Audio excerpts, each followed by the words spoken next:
নমস্কার বন্ধুরা, স্বাগতম তোমাদের প্রিয় চ্যানেল S2 ক্রিকেট জোনে।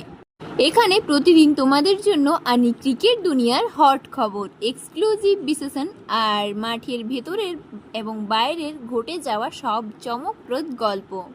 যদি তুমি এখনও আমাদের চ্যানেল সাবস্ক্রাইব না করে থাকো তাহলে তাড়াতাড়ি করে নাও। চলো আজকের ভিডিওটা শুরু করি। বন্ধুরা, রবিচন্দ্রন অশ্বিনকে তো সবাই চিনি, ভারতের অন্যতম সেরা অলরাউন্ডার।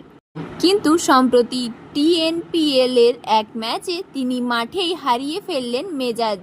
কি ঘটেছিল সেখানে, কেন তাকে শাস্তি দেওয়া হলো, সবকিছু বিস্তারিত বলছি। গত রবিবার 8ই জুন ডিন্ডিগুল ড্রাগস বনাম তিরুপুর তামিঞ্জাসের ম্যাচ চলছিল কোয়েম্বাটুরের শ্রীরামকৃষ্ণ কলেজ মাঠে। সেখানে অশ্বিন এলবিডব্লিউ আউট হন আর সাই কিশোরের বলে, কিন্তু রিপ্লেতে দেখা যায় বলটা লেগ স্ট্যাম্পের বাইরে পিচ করেছিল। অশ্বিন সঙ্গে সঙ্গে এম্পায়ারের সিদ্ধান্তের বিরুদ্ধে তীব্র প্রতিবাদ জানান।